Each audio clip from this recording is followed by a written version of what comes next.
Jesus, you're all that I want. I am resting here in your arms.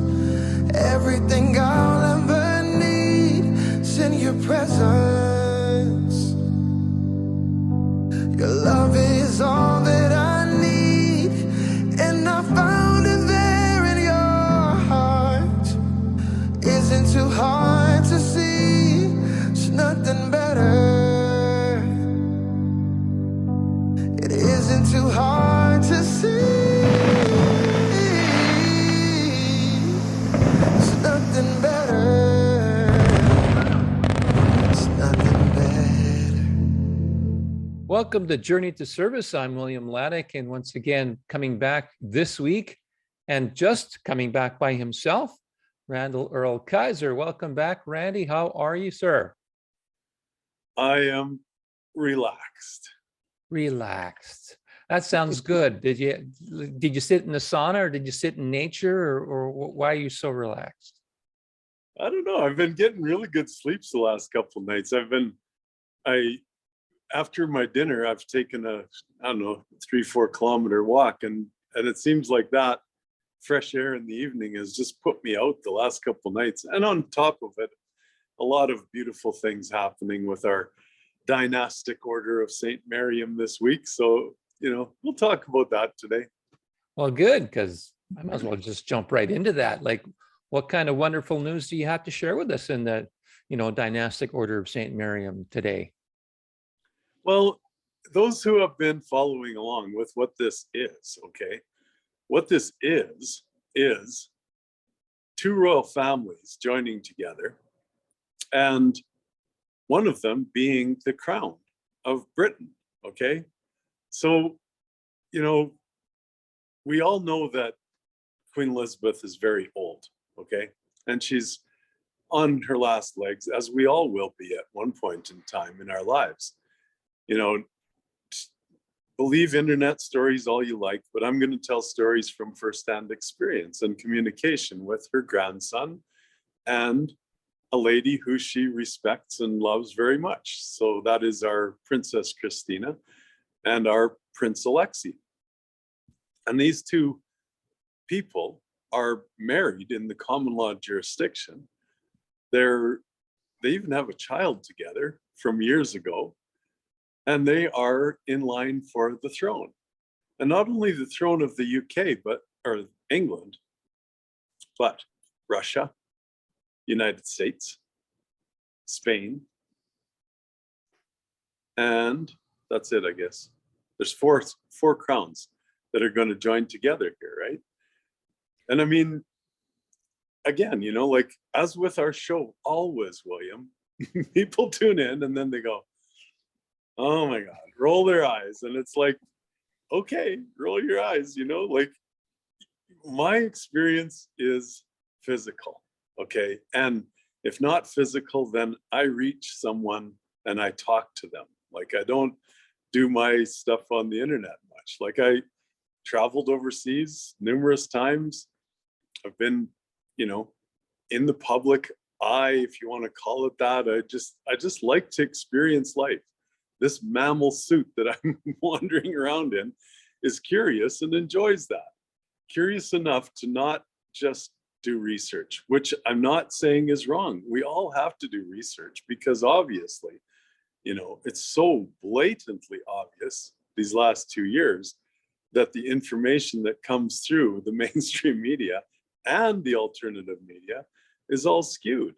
And it's skewed to manipulate the minds of people. That's what media is for. We're here just telling stories to one another. So, as we said last year when, I forget what her name is, that lawyer lady that worked with Trump, she said, we're going to release the Kraken. So the Kraken is the biggest story, right? The one that everybody's going to love, and it's going to be the best. And they're still releasing it, but it's like quite a long time that they've been releasing their Kraken story, Trump and his gang. But we've been letting out little cracks of our Kraken story for a while now, and I'm just going to continue. And if people want to go back to Trump's story or to Putin's story or to the mainstream media story, which is complete, utter lunacy. It's all up to them. We can't control anybody. We're here to live our lives with joy and happiness, manifest, which is what we do. We're here and now, but we're also now and then, okay? Now and then being, this is my favorite little thing I came up with this week. I was thinking about the power of now, right? And Eckhart Tolle, how he wrote that book. And I mean, the man has become famous for it, but he still keeps reiterating the same thing and helping people when I think, well, where can we move from there? And that movement from there is what life's all about. It's us manifesting because we're storytellers, all of us, and telling a story of the future. If it means just in our minds, now, what do we have here and now? What are we thankful for here and now? And then as in what we see in the future. You always seem to bring this basket of goodies at the very beginning of the show, and you give me all these things to work with. And I'm going, which one do I go with now? And I'm still, you had me at 4 different, monarchies and thrones and stuff. And I'm going, United States? Since when did the United States ever have a king or a queen? So let's go back a little bit to the then of a few minutes ago and talk about, Spain, UK, USSR, and United States, all of those 4. If I didn't repeat myself there, but how is it possible that the United States would have any kind of royalty when 200 years or more ago, they escaped that whole thing, supposedly? So how does that work? And how is it that the Queen that we know of the United Kingdom, how is it that she has a grandson that we don't even know about? So can you explain some of those things? Because there are lots of questions there. Well, we have a website, that do-sm website, which speaks of this. And I don't know how many people have ever visited it. I can't really tell. I don't have the analytics on it. But most of the story is there. Like, for people, it's there to reveal. And my job, if you want to call it, is to tell that story. Because I like the media and I don't mind, telling stories. And if people believe it, they can believe it. If they want to call me delusional, they can call me delusional. It's up to them. I can't control anybody. But yes, prior to World War I, there was nothing really but kingdoms. And the United States had a corporate agenda, a government back then. But that was still corporate agenda, even if it was a republic or a new United States of America, whatever words you want to use on it, it was still a corporate agenda, and it is to this day. But over that, and for hundreds, if not thousands of years previous, the whole world had things called empires and kingdoms. And do you think they disappeared and went away? No, they just operate in a different world being the man-made construct versus Mother Earth, right? So we've got this world of kingdoms and empires, crowns and all that kind of stuff. And these people live in that world. They don't live in the government world, in the corporate world. Sure, to do business and stuff like that, or to travel around, they have to have, manifests and documents to allow them to do those kind of things. But, that's the whole story of working with and not against. So you just know you are in another world, in a world of kingdoms and empires, and yet you function in the jurisdiction that you're in with love and kindness and caring and compassion, and all those things. So, that being said, is there control by a kingdom? No, that's government. So govern meaning control. That's where the control of the people or the minds of the people exists is at the government level. At the kingdom level, it's not control. It's just there's a benevolent king, or maybe not so benevolent king, or queen, and they have things that they do. Like, let's just leave it at that. Let's not say it's about controlling anything or manipulating anything. They just have things that they do. And because of that, well, not because of, but partly because of the structure of kingdoms and stuff. And then you go back in time, then in time, there wasn't governments. There was, no corporations or whatever. There was empires and kingdoms. And these empires and kingdoms would pass along the ancient assets and the stores of treasure and all that kind of stuff that no human can take with them to his grave. Even King Tut, you take a little bit with you down there and into your sarcophagus, and that's it. The rest of it's still here. And how many thousands of years have we done this, right? So these assets are held there, are kept there in the hands of these royal families. A lot of them are.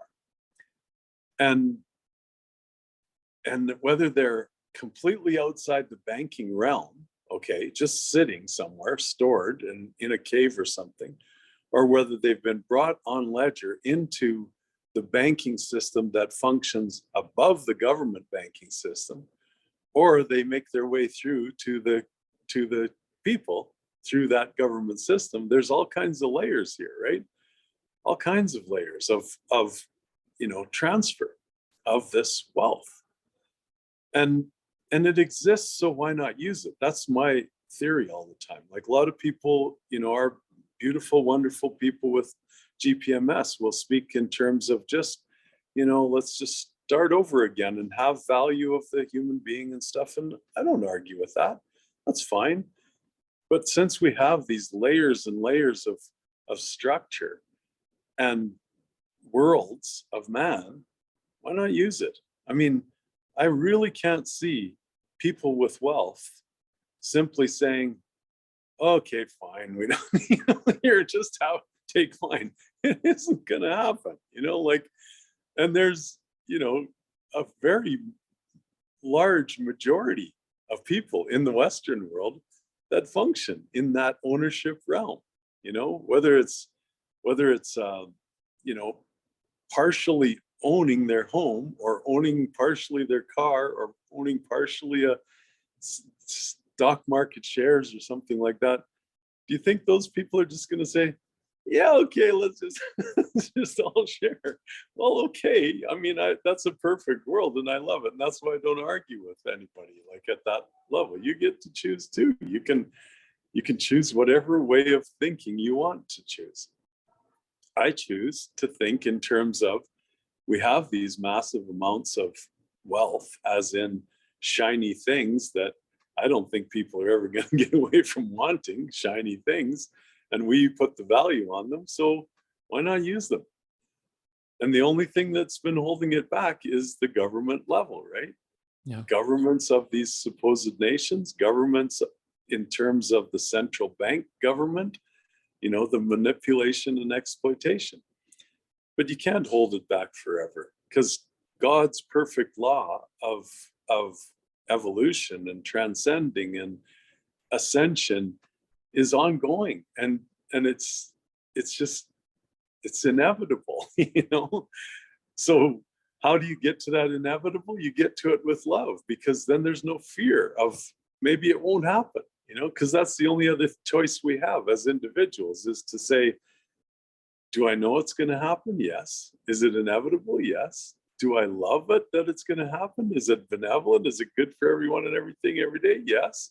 Am I fearful of it not happening? No. Okay, well, since you put it that way, actually, oh my God, my mind is going all over the place, in good ways. Like, just a lot of neat things are kind of falling into place. One thing that popped into my head as you were talking was, again, about, and you've talked about this a lot, which is, governments. And what came to my mind is a very simple question. Why were governments formed? And before you answer that question, I'm going to share a theory, because it's only that. It's only a theory. But you mentioned earlier on, of course, that we've had, historically, we've had all kinds of different monarchies. We've had benevolent leaders and malevolent leaders. And I think it probably has something to do with that to a certain degree, where you may have had some headstrong or malevolent leaders who decided, you know what, I don't want to take the brunt from the people if they don't like what I do, because I have an agenda. I have something I want to do for my kingdom. And so I want to have a middleman. I want to have something that's between me and the people. And so that and then they're going to govern, they're going to control, they're going to do the things that they're going to do in order to protect me more, but in order for me not to have to deal with all the nitty gritty of having to deal with all the things that go on at the people level. So we're going to have a government. And so, and like I said, this is all a theory, but to me, it kind of makes sense. The way the answers that you've been giving today made me think of this. I just started to see very clear hierarchy. You have the monarchy at the top, and then you have, certain structures underneath that, and then the government, and then the people. And that's been around for a while now, because that's what we've seen. That's what we've been used to.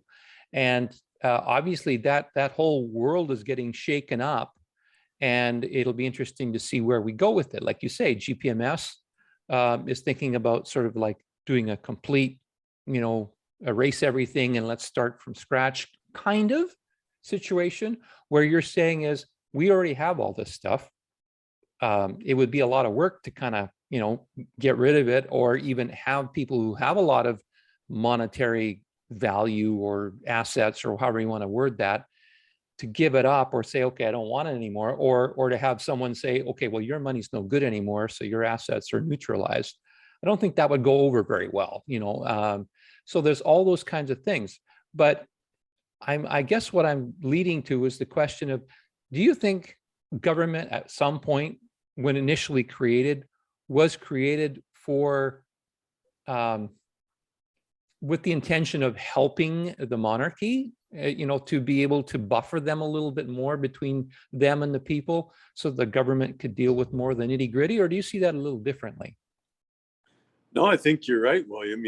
Especially our history as we know it, okay? And I'm only going back to World War I when I talk this way. And I mean, even that could be, most of it's manipulated, just like what's being manipulated right now, talking about so-called war in Ukraine. There's no war there.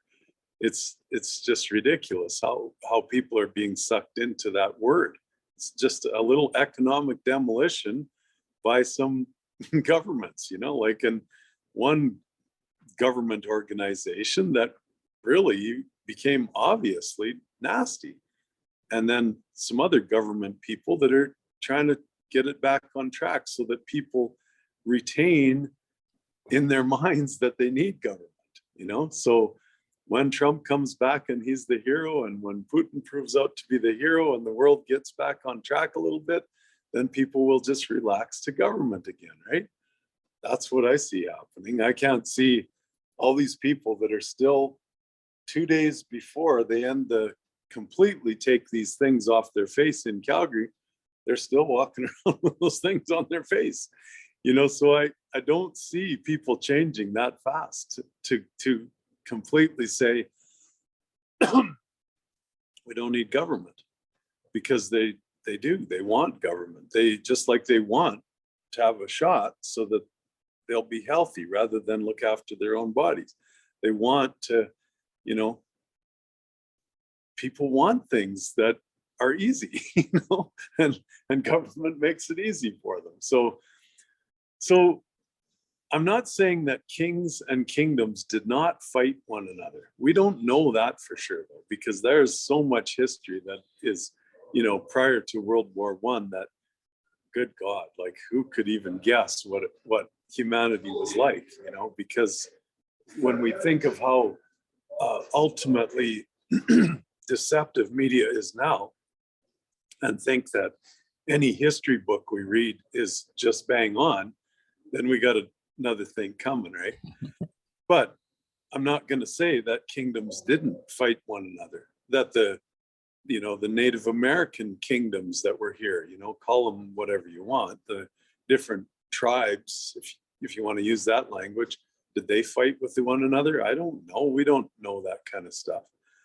But definitely, these governments have proven that they will fight or cause fighting and manipulate the minds of the masses into fighting so that their people are distracted from their true power, which is completely love, And so to kind of answer your question a little bit there better, as far as the buffer that you mentioned, yes, I believe that there was a huge happening. I forget what they call it, Bloody Sunday or something, when Nicky Romanoff, when this was prior to World War I, when kingdoms and empires were the names for Germany or Prussia or, whatever. They use those empire names, right?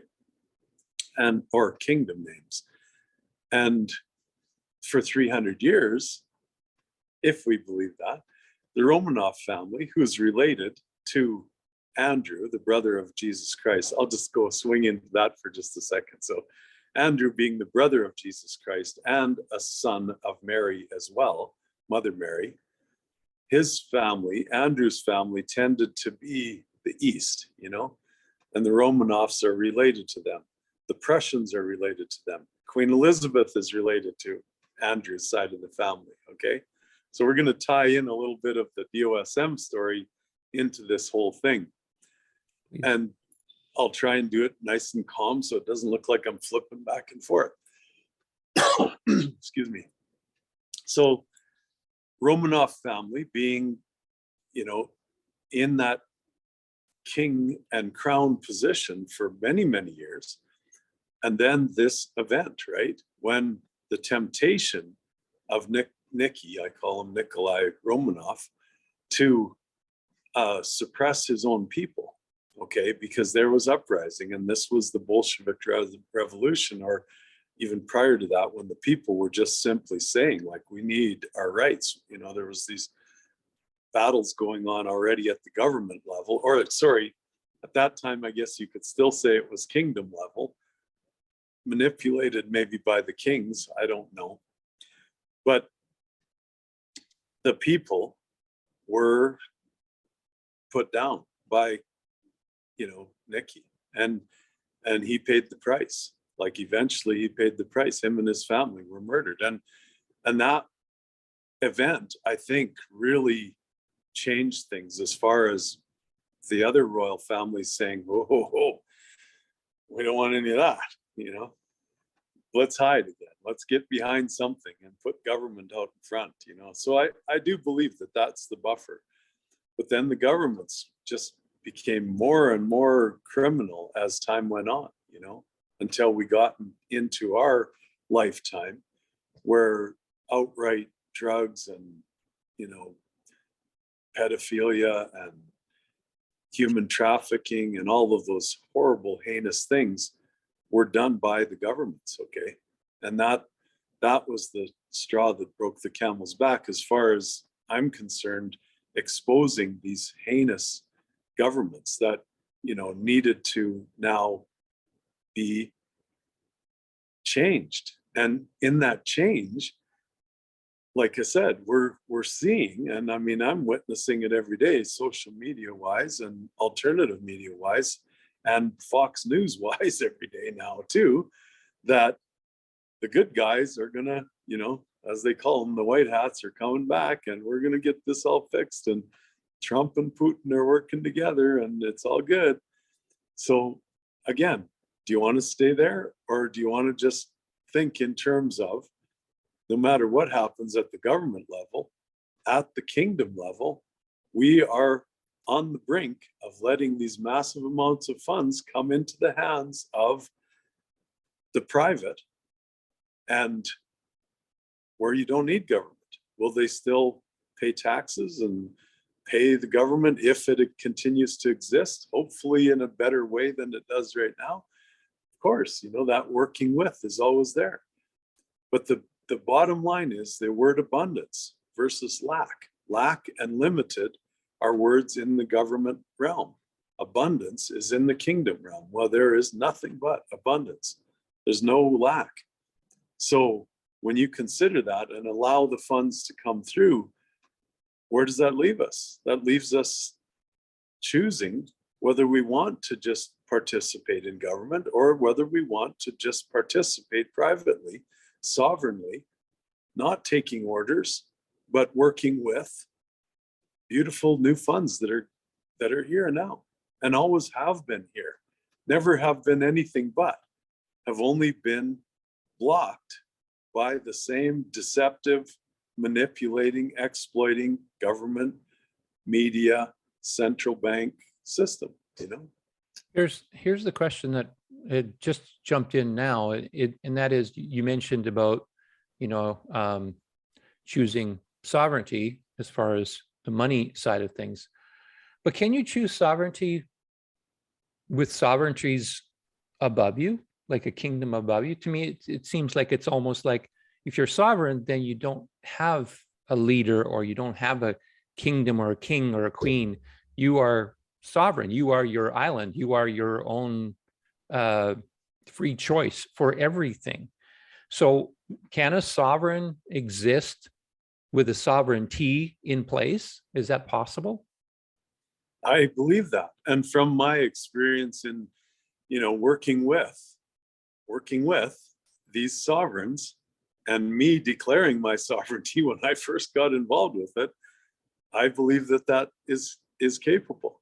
So manifestation or creation or co-creation or now and then, you know, that process of what has happened, what's happening now is based on our things that we thought of happening in the past, and now we're thinking of things that are happening in the future. That now and then, I could do that by myself, you know, and just function. But my goal and my Kraken story, my own Kraken story, has always been abundance, health, sovereignty, love, harmony, an imaginary story, image, okay, of that same thing for all, for everyone and everything every day. So I just stick with my story and just keep moving along in this process. If I said, I want a new house, which is what, you know, our society, the American dream was built on, you know, then stop there if you want, you know, like it's your choice. Everyone has a choice as to where they put their attention and focus their attention. You know, I'm going to take a sidestep here a little bit, but I'm hoping it'll bring us back too, because there's a spiritual element. And what I wanted to share with you, and then see if we can tie this into what we've been talking about, is well, I watched a short video this week from a gentleman who I follow. His name is Kyle Cease, and he was basically talking about like the video was titled something to the effect of, and I'm sorry I can't remember it exactly, but something to the effect of, I don't want to waste my life, or I'm afraid to waste my life. And what the title was something like, it's okay for you to be okay with wasting your life. If you can make it okay for yourself, you know, to have life be any way, then it can be freeing, can be a freeing experience. So when I watched the video, it wasn't very long, like 4.5 minutes, something like that. I realized that whatever it is that I'm trying to run away from because I'm afraid of it happening, I'm afraid of running out of money, I'm afraid of going broke, you know, that's one example. There's other examples for sure. Afraid of getting hurt, afraid of, you know, all kinds of different things. But it seemed to me that was a perfect example in that video And I might even, if you don't mind, I might even put it in, a link in the description so that people can see it and kind of reference what I'm talking about here. But to me, it was sort of like, it gave me a picture of something that I've known like in words before, but it gave me an experience of it that I've never felt before, which is if you can accept and embrace anything that you're running away from, anything that frightens you, anything that you're afraid of, whether that's running out of money or wasting your life or whatever it is, if you can actually embrace that and say, it's okay. I'm okay if I waste my life. I'm going to feel okay with it. I'm going to accept that. Because the funny thing is, the moment you accept something like that, the more it doesn't happen. It's when you start running away from the things that you're afraid of that it follows you. Like it just stays with you because you're trying to avoid it. And the moment you're trying to avoid it, to me, it reminds me of magnets. When I think of magnets, I think of Lee, our buddy Lee, because I know Lee studies some of the world of magnetism too, and all of that kind of stuff. But it's sort of like when you're forcing yourself to avoid something, like a magnet, you're just going to be controlled and pushed into an area that you really didn't want to go. But if you accept it, like you change the polarity, then all of a sudden you're in union with it, and then you're free. And then there's a feeling of freedom. And this all came to my mind as you were talking at the beginning about, we're getting different truths or different, I can't even call them truths, but we're giving different stories. The media tells one story. The truthers tell a different story. David Icke tells a different story. Randall Kaiser tells a different story. Everyone has a different story. And the funny thing is, do we ultimately really know the truth? And is there a singular truth? Maybe there isn't. Maybe the truth is created by our own belief systems, by the way we live our own lives, because we get to choose what we believe in. If we choose that we want to follow the government and we want to trust, Western medicine and we want to trust government, then we can do that. And some of us have already done it and are automatically connected to that. But we can also choose sovereignty, freedom. If we don't want rulers, we can create our own kingdom, so to speak, our own freedom, if we choose to do that. And that's kind of similar to what GPMS is talking about, I think, if I'm not putting too many words into, what they're up to. But that's what I'm getting is we have a playground here. It's sort of like, that finding Aladdin's lamp, and you get to rub it and you get the genie, and all of a sudden the genie gives you the wishes that you've always wanted. The universe can give you whatever it is you want, but what is it that you focus on? And so I would think some of those governments and some of those folks that were maybe not so benevolent in the past, that they try to control what we thought of, where our minds were focused on, what we believed in, where we were going with all of that. And if we started to believe it as reality, we would accept that and then live our lives accordingly. So in many ways, we didn't give ourselves the ability to be powerful human beings. So that's a lot. That's a big chunk. But I think the point that I was trying to make is that maybe there isn't one whole truth that applies to everyone. Maybe our truth is our own truth. It's an individual thing. And it is something that we discovered just by existing and living life and living in the present moment, moment by moment by moment.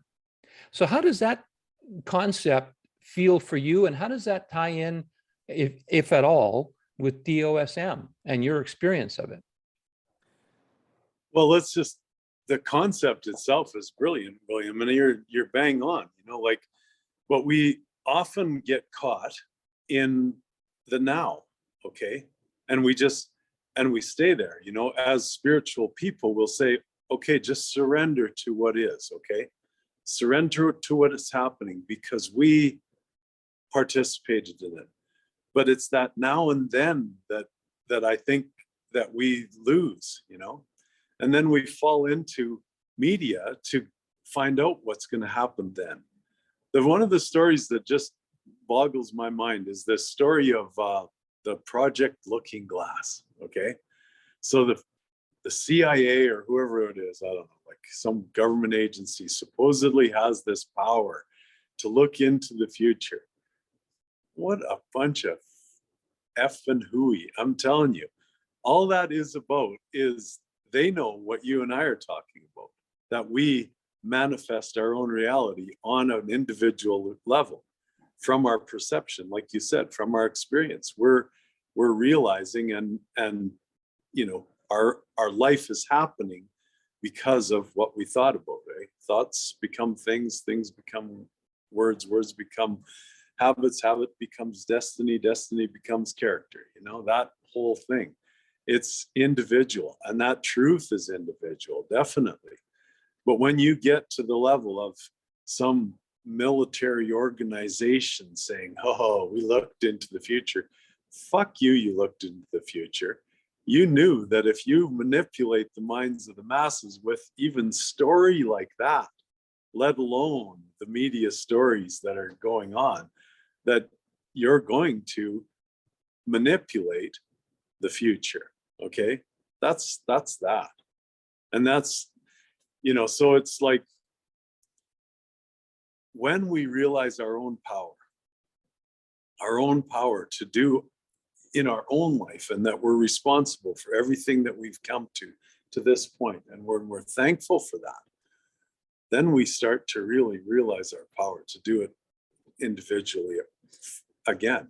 And if it's all from a state of love, I love myself now and then. I love this bed that I sleep in now and then. So you're putting yourself into your own future in a new bed, in a new house, in a new kingdom. You know, you get to choose. And if we each of us can just grasp that simple little thing, and you just explained it in your words too, William, you know, and if we keep sharing that with each other and explaining it in our own words to each other, that we're responsible, you know, then we can do this. And in my mind, we've already done it. And one of the ways we've done it is with this dynastic order of St. Miriam, where there is a plan, a master plan, and a grand master. And does he need people in his plan? Of course he does. Does he want people to just follow him and listen to him? Hell no.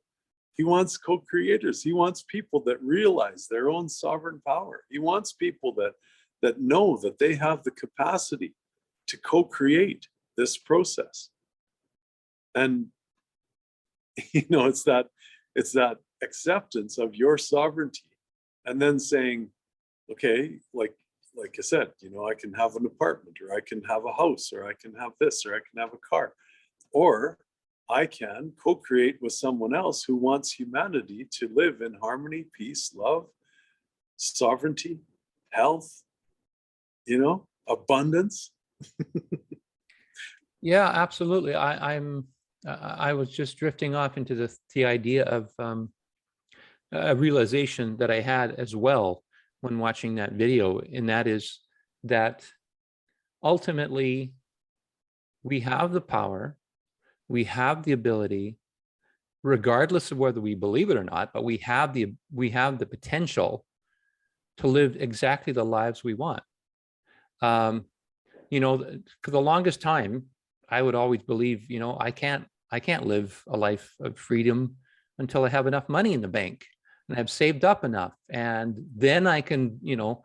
And I know I'm not alone with that thought. I'm sure a lot of people, maybe the majority of people, if I dare say, you know, step out and say that, have felt that belief, is that you're constantly striving and reaching to get enough dollars or shiny things or whatever you want to call it into your depository, your bank, or you know, your piggy bank, or wherever you keep it, and then you can live your life. But a lot of times the health isn't there for a lot of people, because it's, by the time they get to a certain age, you know, they don't have the physical ability to enjoy it like they did. And so when I was watching the videos this week, I just felt like the only thing that's stopping me from living a life I ultimately want, if I know what I want, and maybe I don't even know that, but the only thing that's stopping me is me. And So if that can be a revelation for people, and I'm sure, you know, that there could be a lot of people having a lot of resistance to that concept. Is it, what do you mean I can have whatever I want? No, I mean, I need bucks, man. I need dollars. I need, you know, like, that's the way we grew up. That's what we know, right? But things are changing. And, you know, I'm just curious at this point. I am just observing, and that's all I'm doing. I'm actually, you know, earlier on, like a few months ago, even, I would have said, oh, this is what's I think is going to happen. Now it's like, I have no idea what's going to happen. I don't know where we're going to go. I don't know how this is going to look like.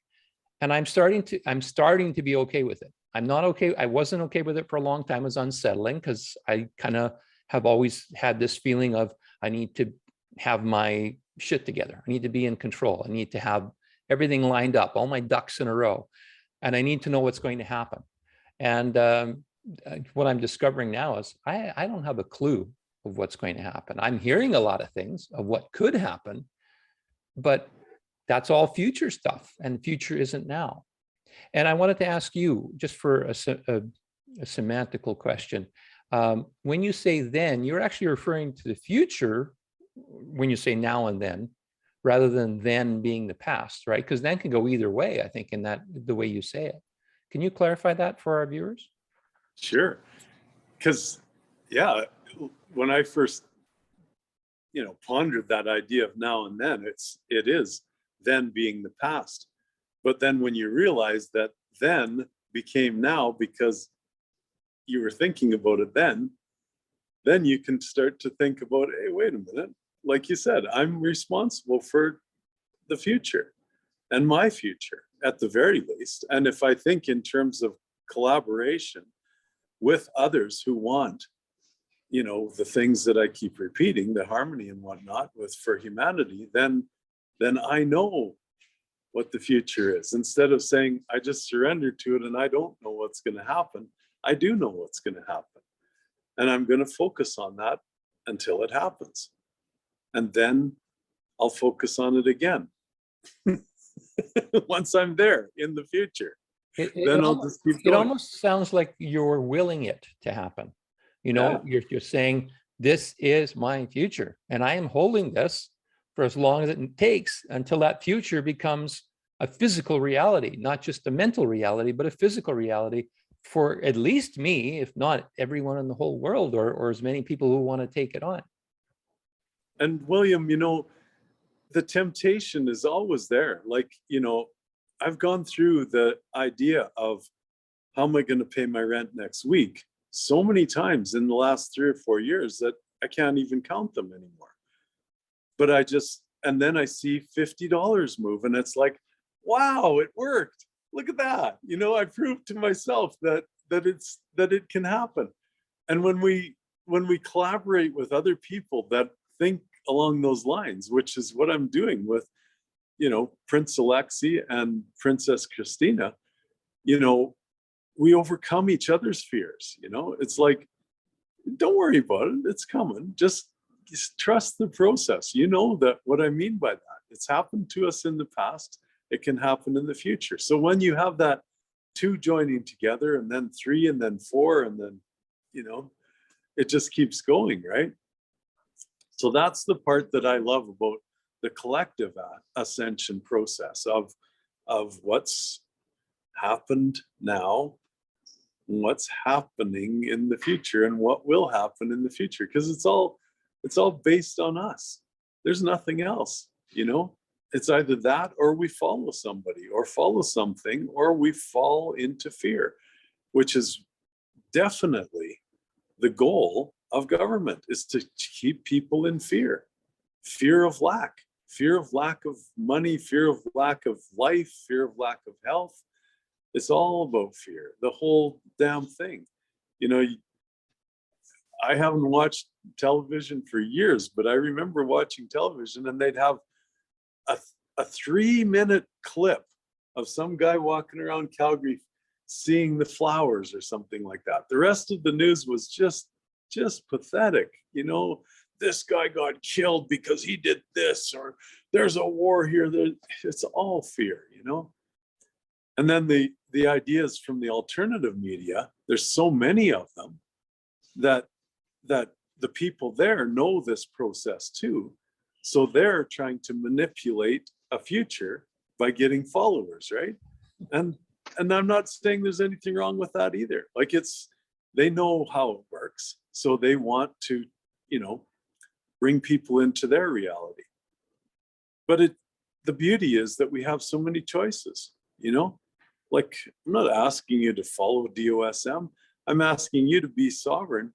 And when you feel that sovereignty and you feel that love for humanity, and then you say, well, who else thinks like that? Well, wait a minute, DOSM does, Randall does, you know?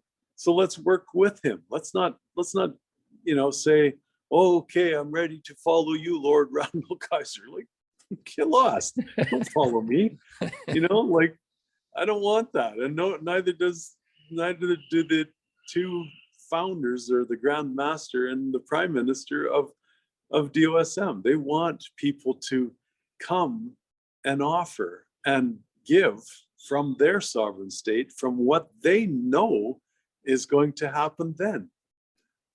I had this picture of Randall saying, "Get off my cape. You got your own cape. Get away from me." Or anyone that's saying, "Oh, I got to follow Lord Randall. Please save me, please." Or as we've said in the past, piss off, I'm not the Messiah. From Monty Python. Monty Python, you say? Oh, very good, yes. Maintain the stiff upper lip, you know. But we're having fun, obviously, and that's important too. Having fun, having laughter, having joy, having euphoria. That's all great stuff, and it's valuable and it's needed. I think more now than ever, actually. But I wanted to ask you, maybe it's not the longest show, but I'm getting the feeling we're kind of getting near the home stretch here. But I'm thinking about if someone wants to be a part of DOSM, what would be needed, and what would you say to them and say, okay, well, if I want to be part of DOSM, what would you say to me about, you know, can I just jump in, or doesn't work that way? Of course you can jump in. I mean, we have a Telegram group and we have a website, do-sm.com, or I think .org, I can't remember. But you know, those things are there available, and we have a fair number of people from, you know, kind of our circles, our network that are coming on board, if you want to call it that. And all you need to come on board is a wish for humanity of, you know, the things that we keep repeating, love and abundance and all of that stuff. So that's all you need to come on board. It's nothing else. And then your wish for humanity will collaborate and sink in with our wish for humanity, which is love. There's no control, there's no, you know, manipulation, there's no hierarchical structure, other than, you know, there is a Grand Master, there is a Prime Minister, there is an Agriculture Minister, there's people in leadership roles. But we're not thinking in terms of, okay, now you follow what I say. You know, that's government. That's not what we're here for. Follow your heart and follow what you feel inside. And if that synchronizes with DOSM and what we're thinking and what we're doing, then away we go. I wanted to mention that, you know, the joining that I see is so beautiful, because we use the term royal families for these people, but it's because they have traced their ancestral heritage, and they've been close enough to people that have traced their ancestral heritage that they retain some of this, I don't know, access to this wealth. Okay, so there's no doubt that there's a difference between those people and us people. Is there a difference genetically, bloodline wise? I don't know. I don't think so. I think that if you just think back 2 or 3 generations and what the population of Canada was here even in the 1930s compared to what it is now, and how many of those people, save for the immigrants that have come along since, would be related. My God, most of them are related. So are we related to the bloodlines of Jesus Christ and Mary and Andrew and his wife? Or, I'm talking about, just Jesus Christ line. Go back beyond that if you like, to Moses, whoever, like you choose how far you want to go back. But that beautiful divine natural story without the mystical, magical birth of a child that wasn't from a man and a woman. Like, come on, and that's where this story has so much reality in my mind, is because we're talking about Mother Mary, her two sons, Jesus and Andrew, their kind of divergence, one going one direction, one going a little bit the other direction, but that continuation of their families in a natural sense, in a very simple, natural sense. And that's what I loved about it, right? As soon as I saw that, and I mean, I wasn't familiar with the idea that the Orthodox Church or even the Church of England does not believe in Immaculate Conception, but they don't. Immaculate Conception story comes more from the Roman Catholic religion, and then some other religions that go off into other places, But, the family of Andrew, once again, Jesus' brother Andrew, are the descendants of Queen Elizabeth and the Romanovs. And then the family of Jesus, the descendants are our Princess Christina, who's part of Divine Dynastic Order of St. Miriam. She has a Facebook page with her complete royal heritage ancestry on it. That, she's open about this too. Like, she's willing and able to come to the public. And it's caused her some havoc, because the public then found out about her and, oh, let's glue on to this one. And it's cost her some challenges in her life. But she's still staying there, and she's still saying, look, this is who I am. And the beauty of that, and that's where I was getting to, is that joining of we the people who are unfamiliar with our ancestral heritage that far back. We can go back a couple of generations and say that was my great grandfather, but beyond that, we don't know, and we don't have the capability to test our DNA to DNA that's been kept from these other, generations and ancestors. That mixing is what I see as such a beautiful thing, that I don't know any other group that's promoting that, okay? That mixing of ancestral bloodline heritage sovereigns with people who act and think in terms of sovereignty ourselves. Very cool. Is there anything that DOSM needs right now as far as support physically, or from a certain kind of a skill set or anything like that? Or is DOSM pretty much set as far as structure? Well, we had some challenge with movement, like the Grand Master, who will be king of the four nations that I spoke of in time. We can't say when that's going to happen. Queen Elizabeth could last another 20 years, who knows, before she changes the throne, on top of the expectations that we have and the intentions that we know are going to happen for the other four kingdoms, I'll call it, rather than nations. But that this week, and part of the reason I started the show saying I'm so calm, is because tiny little micro movements of funds, and then some funds from the kingdom side, and not funds, but an actual ticket, allowed our Grand Master to now be joined with the Divine Feminine, okay? And that's going to happen on the 1st of March. So it's that synchronicity, and then observing the happening, okay, that we wished for. All of us wished for that to happen. We wanted that to happen, to see that connection, and now it's happening. So Does that give us hope that the rest of the things that we're thinking about are going to happen? Of course it does. Are there going to be more joining of royal family members with more sovereign, we the people, if you want to call us that? Of course there is. It's just no doubt in my mind. Very cool, Randall.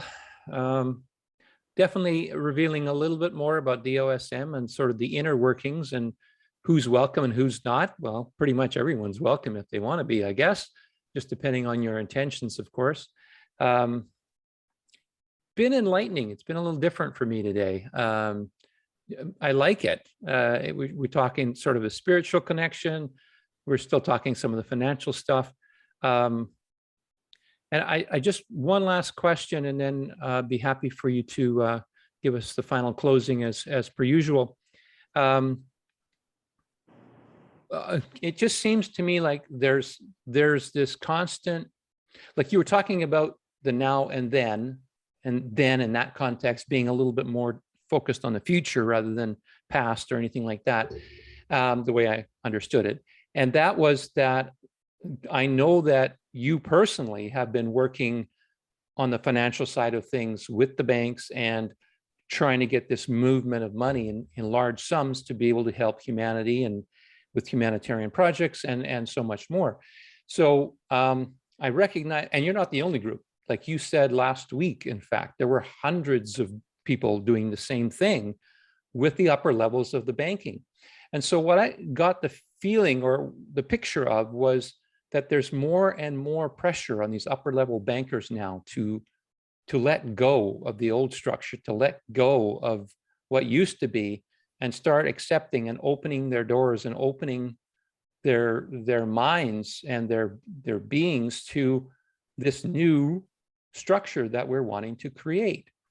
So do I think I'm already answering the question before I even ask it, but do you get a sense that continued, I won't call it a bombardment, but that continued focus, I'll use that word, that continued focus on creating that will so that the money will be released for humanitarian purposes, for sovereignty, for all these wonderful things.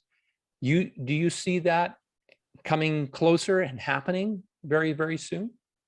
Oh, brother, I mean, I'll give a little overview of a current situation I'm working on, okay? And I've been involved in this banking world at this level, above government for many years, as you know. And I mean, I've tried to share what I do, but people just choose to either believe it or just say, oh, that's kind of weird.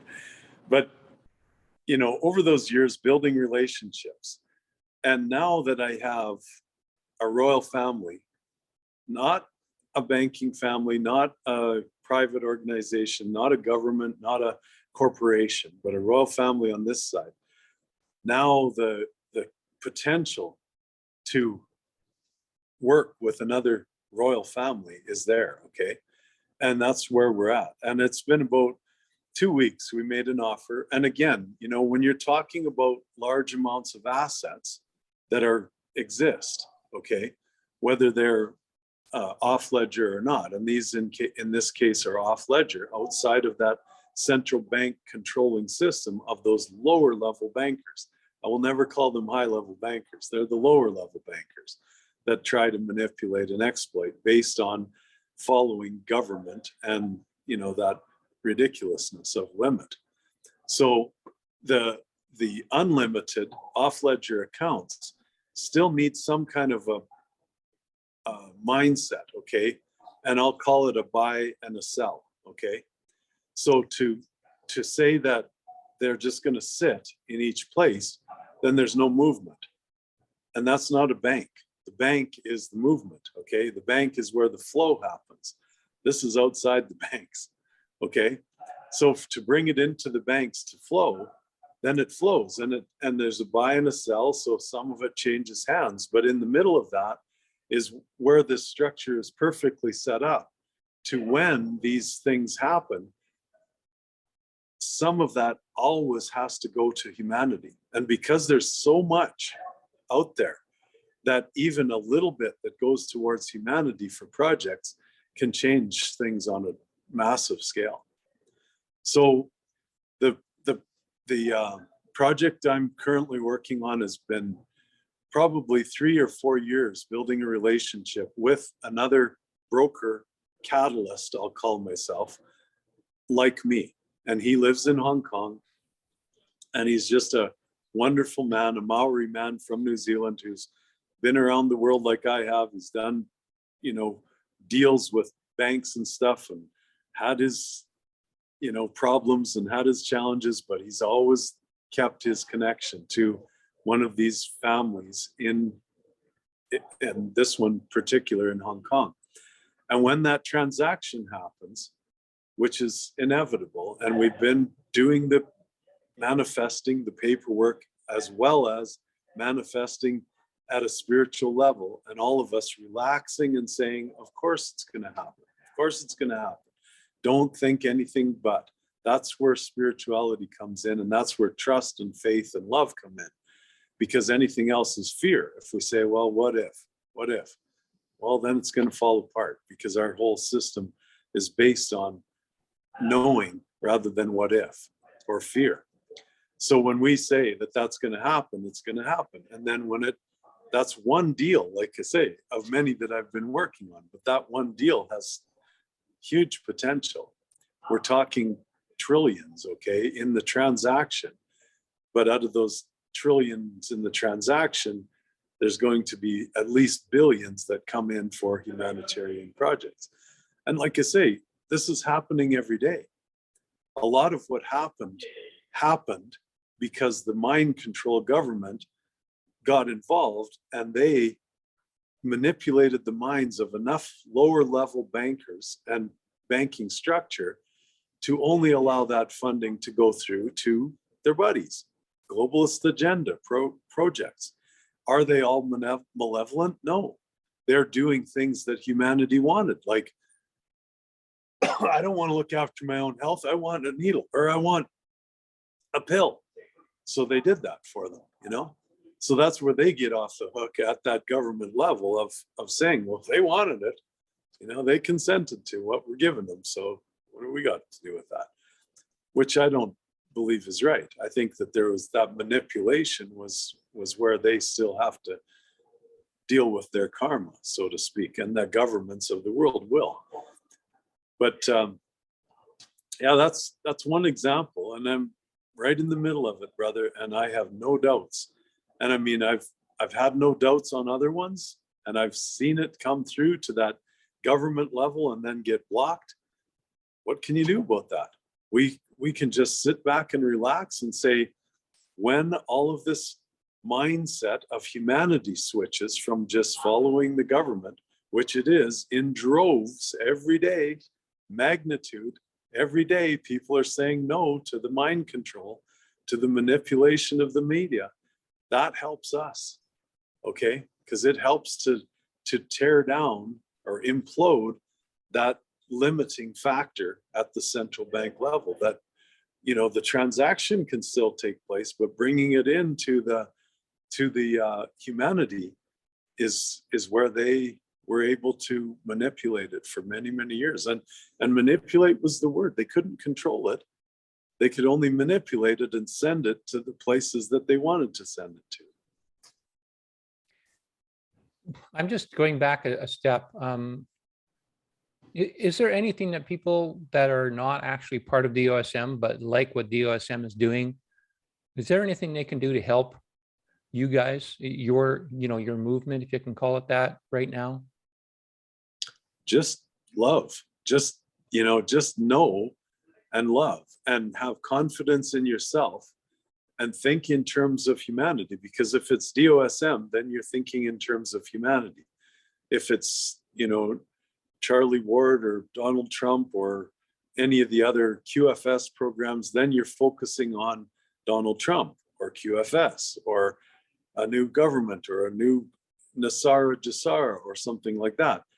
If it's DOSM, all we're asking is to focus on humanity and know and see humanity thriving with peace and harmony. And don't think about how it's going to happen, and don't worry about how it's going to happen. Just focus on that peace and harmony for mankind. That's all DOSM is asking. Perfect, Randall. Thank you. One last statement I'm going to make, and then I'm going to pass it to you for closing. Sure. I don't know, perhaps just the mood I'm in or whatever, but today I'm feeling really, really connected to the spiritual side of things. I'm really getting to see that the more we look outside of ourselves for something, the less satisfied we will be. If it comes from the inside, internal, our own beliefs, our own acceptances, our own discovering our own power, that's, I think, where the manifestation of what we ultimately want will happen. I don't know, any thoughts about that? And then please feel free to wrap it up, because I've said my last question and then I added two more. So I think we're pretty much done for today, apart from what you have left to say. Yeah, no, that's beautiful, William. And you summed up the whole hour of conversation with your words, because that's where it comes from, is within. Trust yourself, love yourself, know your own future, and have faith in it, and just act in it. It's just that simple. So thank you, brother. So I'll just say abundance, sovereignty, health, love, and euphoria for all. But I am, and this is what I say to myself, and I change it up, and I'm going to change it a wee bit here today. I am the abundant, red, healthy, healthy, orange, sovereign, soul, yellow, loving, which is the green chakra, believe it or not, the heart chakra, green, harmonious, the blue chakra, imaginative, man, co-creating, abundance. Oh, sorry, I got to go the other way again then. I really screwed this up, didn't I? Co-creating an image of, let's go back down, harmony, love, abundance, health, and abundance. I could add peace, whatever you want to add. Do your own thing, but think in terms of all of those words rather than fear. And we've got this. That's it. I love you, William. We'll add a Much. little euphoria to it too there as well. Perfect. Sounds good, brother. I'm too relaxed today. I don't know why. Thank you, Randall. All the best. See ya. Thanks, William. Isn't too hard.